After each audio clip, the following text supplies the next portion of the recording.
Michael Harper had always believed that duty came before everything. As a veteran police officer with over 15 years on the streets, he had learned to lock away emotions and act fast, because a single second of hesitation could mean someone's death. But that day, no amount of training could prepare him for what was coming. It was late afternoon when the call came through the radio. A vehicle was fleeing at high speed after an armed robbery. Michael, patrolling alone in his cruiser, was the first to spot the suspect's car. He accelerated without a second thought. The streets were slick from a recent rain, and the city lights danced across the pavement like ghosts weaving through danger. At the turn of a wide avenue, everything happened in a split second. The getaway car skidded. Michael swerved to avoid it, but another vehicle, coming from the opposite direction, crashed violently into the side of his cruiser.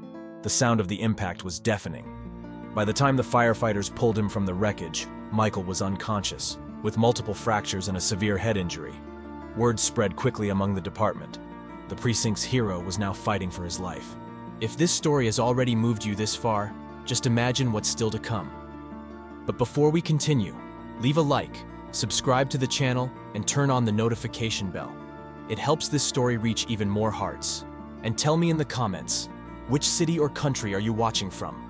I want to know how far this message of love and healing is going. Meanwhile, just a few blocks away, Emily Carter was finishing another long shift. A dedicated nurse, quietly haunted by personal losses she rarely spoke of. All she wanted was to go home and forget the world for a few hours. But that night, something stopped her at the exit. It was a single glance toward a stretcher rolling down the hallway. A face streaked with blood. A ruined uniform. For some reason, Emily froze. Time seemed to slow down. She had no idea that this man, in this quiet, broken moment, would change her life forever. Michael woke up days later surrounded by machines, tubes, and hushed voices. He could not feel his legs. Memories came back in jagged flashes. The steering wheel, the screams on the radio, the burst of impact. But the worst pain was not in his body. It was in the silence. His partner, Ray Dawson, had not survived. The news hit like a second crash. Ray was more than a colleague. He was a brother. They had saved lives together, laughed in the face of death, shared silences only those who had stared down the end could understand. Now, the emptiness beside him was deafening. Michael was discharged weeks later, still unable to walk. Recovery would be long. Daily physical therapy, counseling sessions, constant medication, and perhaps the hardest part, facing his reflection as a broken man. That was when Emily Carter truly entered his life. She was hired as a home care nurse, a temporary service, they said. But from the first day, Michael did everything he could to push her away. He refused help, avoided conversation, looked at her with contempt. He did not want pity. He wanted to disappear. But Emily would not yield. With painful patience, she showed up every morning, prepared his meds, changed his dressings, brought books no one read. Sometimes she just sat in silence. Michael, confined to his wheelchair, watched. And though he said nothing, he saw the sadness hidden in her eyes. Something in Emily was broken too. He just did not know what. One afternoon, between one bandage and the next, he finally asked, "Why do you keep coming back?" She did not answer right away. She adjusted the pillow behind his back and whispered, "Because I know what it feels like to lose everything, and still keep breathing." That night, Michael did not sleep. For the first time, the pain in his chest was not just physical. The days that followed were a series of quiet, personal battles. Michael still kept a wall around himself, but something had shifted. His eyes, his breathing, the way he waited, without admitting it, for the sound of Emily's footsteps entering the room. Emily noticed it too. There was a space between them, thick with everything left unsaid. She moved gently, as if walking across invisible shards. She knew that behind Michael's anger was grief, heavy, stifled, unresolved. One cold morning, as she applied ointment to the surgical scars, Emily spoke without looking up. "The skin will heal, but the marks never fully go away." Michael said nothing, but that day he asked her to leave the radio on. An old station, playing songs he and Ray used to listen to during night patrols. Emily understood the gesture. It was a beginning. The next afternoon, Michael's son, Ethan, showed up for the first time since the accident. 14 years old, quiet, with a face carrying more weight than it should. He stopped at the doorway as if asking permission to step back into his father's life. "Can I stay for a bit?" he asked. Michael nodded but did not speak. Emily discreetly stepped out, giving them space for a fragile, overdue moment. Minutes later, raised voices echoed down the hall. Discord. Open wounds. "You were never home!" Ethan shouted. "Now you want me to pretend we're a family?" Michael responded with a silence louder than any reply. That night, Emily found Ethan sitting on the porch steps, eyes glassy. She sat beside him, saying nothing. After a while, he whispered, "He doesn't know, but I went to the hospital every night. I just couldn't go inside." Emily placed a hand on his shoulder. She felt his pain as if it were her own. Days later, when Michael asked about her past, she hesitated. But for the first time, she opened up. She spoke of her fiancé, Daniel, a brilliant firefighter, loved by all, and how he started using painkillers after a back injury. At first, they were prescribed. Then, he couldn't stop. "I tried everything, rehab, family, love. But one day, I found him in the bathroom, cold, blue, the syringe still in his hand." Michael said nothing, but that night, he asked Emily to stay a little longer. In that silence, two wounded souls recognized each other. Winter arrived without asking. Outside, the wind stripped bare the trees. Inside, a strange warmth began to settle in the house. Michael could now move with the help of a walker, though the pain lingered, in his legs, in his chest, in his soul. Emily, by now, was no longer just a caregiver. She was presence. She was peace. He began to notice the little things. The way she arranged the flowers on the windowsill. The way she smiled at Ethan, even when the boy did not smile back. Her quiet, steady, patient care. And inevitably, something shifted. That invisible tension that arises when gestures start to carry too much weight. When the touch of a hand seems to last a second too long. When silence between two people is not awkward, but full of meaning. Michael tried to resist. He felt guilt. He believed he was betraying Ray's memory, or betraying himself. A broken man has no right to love, but Emily saw him in ways no one ever had. One evening after dinner, when Ethan had stayed longer than usual, Emily and Michael remained in the kitchen, washing dishes together. A laugh slipped out. A glance lingered. And then, the world held its breath. Michael touched her face with his fingertips, but before he could say anything, she stepped back. "This can't happen, Michael," she whispered. "You're still hurting, and so am I." That same week, a devastating blow. Michael's ex-wife, Christine, appeared with a court summons. She was seeking full custody of Ethan. She claimed Michael was unfit and that Emily's presence in the house was inappropriate. She implied something improper was happening. The hearing would be in a few weeks. Michael was crushed. Ethan was furious, blaming his mother for trying to take away the only place where he felt he belonged. Emily offered to leave, not wanting to jeopardize the case. Michael begged her to stay, but she knew any mistake now could cost them everything. On her last night there, Emily left a letter on his nightstand. "If loving you is wrong, I'd rather be wrong in silence than lose you forever." Michael did not read it aloud, but he cried like never before. And he made a vow to himself. He would fight, not just for Ethan, but for her. Emily's absence turned the house into a sterile place. The soft sounds that once filled the rooms, the kettle on the stove, the light footsteps in the hallway, the muffled laughter as she read, were gone. Only emptiness remained, dense, inescapable. Michael tried to maintain his routine. Physical therapy, appointments, healthy meals. But without Emily, everything felt faded. His progress stalled. The pain in his back intensified. He lost his appetite. And worse, he started dreaming about the accident again. Only now, it was Emily in the car, bleeding in silence while he screamed and could not reach her. Ethan noticed the change immediately. He tried to fill the silence with games, music, anything. But deep down, he carried his own grief. He did not understand why love had to hurt so much. Why the right people were always taken away. "Why don't you go after her?" he asked one night. Michael looked at his son, eyes red. "Because if I do, I might lose you." The custody hearing was approaching. Christine was confident. She had evidence, witnesses, arguments. Emily's absence only strengthened her case. She claimed Michael was emotionally unstable, exposing Ethan to an inappropriate environment. The night before the hearing, Ethan disappeared. Michael called every friend, went to the school, searched all his usual spots. Nothing. That night, he found a letter on Ethan's pillow. "I went to find the person you should have gone after, because if you're going to lose everything, at least lose it trying." Panicked, Michael got behind the wheel for the first time in months. Still struggling to walk, he drove with trembling hands and a burning heart. He found Ethan in a small motel on the city's outskirts, and beside him was Emily. She said nothing, just looked at Michael, and saw in his eyes a man who had reached his breaking point and still chose to keep going. On the way back, with Ethan asleep in the back seat, Emily took Michael's hand, for the first time without guilt. The next morning, Michael walked into the courtroom with his back straight, crutches steady, and heart wide open.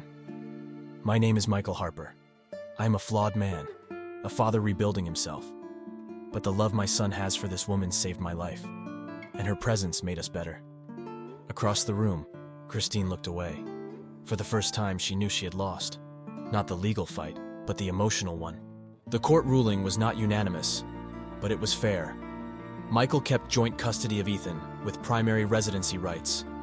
Christine did not contest it further. Her look in court said it all. She had lost control of the story. For the first time, Michael was no longer the broken man. He was the man who had chosen to rebuild. In the days that followed, life returned to the house. Emily came back. No grand gestures, no dramatic declarations. She simply walked in with her bag and that calm gaze of someone who knows they do not need to explain everything to be understood. Ethan hugged her first. Michael, silently, watched her like he still could not believe she was real. The routine resumed, but it was different. Michael improved with each step. He could walk short distances without support. He began to cook again, to laugh more, to sleep better. Ethan grew more present, more affectionate. The three formed something they could not yet name, but they felt it. One Sunday morning, as they made pancakes in the kitchen, Emily noticed the silence. The radio was off. Michael had done it on purpose. He wanted to hear her laugh, uninterrupted. "You know, I don't think I saved you," she said, stirring the batter. Michael looked at her gently. "Then we're two wrong people who made it right." Days later, Emily received an offer to work as head nurse at a rehabilitation clinic. It was an old dream, but she hesitated. She was afraid of stepping away and losing what they had built. For the first time, Michael spoke without fear. "What if we built a clinic of our own? A place where people's pain isn't seen as weakness, but as a beginning." Emily smiled. She said nothing at first, but the next day she brought a blue folder filled with sketches, ideas, and even a name. Dawson Recovery Center, a tribute to Ray. Michael choked up when he saw it. This was more than an idea. It was redemption. Months later, the center opened its doors, a welcoming space with inner gardens, group rooms, creative workshops. Emily led the team with compassion and strength. Michael handled logistics, welcomed new patients, and gave the quiet hugs only he knew how to give. At the grand opening, Ethan gave a speech. Still a teen, but with the soul of a man. "If this place exists, it's because two broken people decided to heal. Together." In the audience, Emily held Michael's hand, and for the first time in a long time, he felt he had nothing left to prove. Just live and love. The days following the custody hearing felt like breathing after nearly drowning. Michael could feel the weight of judgment lifting, and for the first time in a long while, there was space for something lighter, even if he did not yet know what to call it. Emily returned to the house with a different kind of care. Not the clinical, methodical care she had shown from the start, but the care of someone who loves with her eyes, with silence, with time. She would touch his shoulder when he was distracted, laugh more freely, and sometimes just sit beside him, saying nothing, because that was enough. One rainy afternoon, while Ethan napped on the couch, Michael and Emily sat on the porch, watching the water slide off the leaves. He turned his face slowly, as if conquering himself with each movement, and said, "I never knew how to talk about love. Not after everything." Emily did not respond with words. She simply leaned her head on his shoulder. In that simple gesture was everything he needed to hear. That night, Michael woke up gasping from a nightmare. He was sweating, chest heaving, He stepped out of his room and found Emily in the kitchen, wrapped in a blanket, sipping tea. "Nightmares?" she asked, without looking directly at him. He nodded and sat beside her. They sat in silence for several minutes until he whispered, "In the dream, I lost you, and it was worse than losing everything else before." Emily slowly turned to him. Her eyes were full of something he had never seen there before: courage. "Then don't lose me. But understand, I don't need you to love me like in the movies. I just need you not to give up." Michael reached out, took her hand firmly, and for the first time, he was not afraid. He did not say, "I love you." He did not have to. Sometimes the truest love is not the one that shouts. It's the one that stays. The next day, Michael asked Ethan to have dinner with them. He made his son's favorite dish, mac and cheese with grilled chicken. And though he still stumbled in the kitchen, he refused to let Emily do it all. He wanted to show that he could take care of others too. During dinner, Ethan looked at them with skeptical eyes, like someone trying to figure out what was changing around him. "Are you two together?" he asked, bluntly. Michael looked at Emily. She smiled, but he was the one who answered, "Not yet, but we're getting there." Ethan simply nodded and kept eating, as if that was the most natural answer in the world. Emily knew Michael's love did not come with easy promises. He still carried scars that not even time dared to touch. But there was something in the way he looked at her now that felt different, as if he was no longer just trying to survive, but finally learning how to live. The following week, Michael invited Emily out. Not a traditional date. He still felt awkward with the idea of dating at this stage of life. But he took her to a nearby park where he used to run alone after night shifts. "I've always liked this place," he said. "Here, I could breathe. Feel a little less like part of the chaos outside." They walked slowly through the trees. Emily spoke little but smiled with her eyes. When they reached the lake, they sat on a wooden bench. Michael pulled something from his pocket. A coin. "Every time I came here, I tossed one of these into the lake," he explained. "I made a wish. Always the same one. Let me make it home alive." He tossed the coin, then turned to her. "My wish has changed now. I just want to deserve everything that came after I made it back." Emily took his hand. Their fingers intertwined naturally, as if they had always known how. That night, back at home, something even deeper unfolded. Ethan was waiting on the couch, a piece of paper in his hands. It was a charcoal drawing. Michael recognized it instantly. Him in the wheelchair, Emily beside him, holding his hand. But there was something else. In the background, a faint glowing outline surrounded them both, a detail almost invisible. "What's this?" Michael asked. "I don't know," Ethan replied softly. "Maybe hope?" Michael swallowed hard. He held the drawing like it was a relic. In the days that followed, Emily stayed over more often. It wasn't about the physical. It was about presence. Sometimes they woke up next to each other without even touching, but their eyes said everything their bodies still hesitated to express. Trust was growing, not at the pace of movie romances, but with the depth of real-life survival. One late afternoon, while organizing some physical therapy paperwork, Michael found an old letter, one Ray had written him on his 40th birthday, months before the accident. One line stopped him cold. "When you find someone who sees you even on your darkest days, don't let them go." He said nothing, just got up, walked to Emily, and pulled her into a hug. Long, true. She smiled against his chest. "What was that for?" "A reminder of what I won't lose." That night, he dreamed of Ray. But for the first time, his partner was smiling, and in the background, Emily's voice echoed gently. "Pain taught us to endure, but love will teach us to stay." Some stories do not need happy endings. They need honest ones.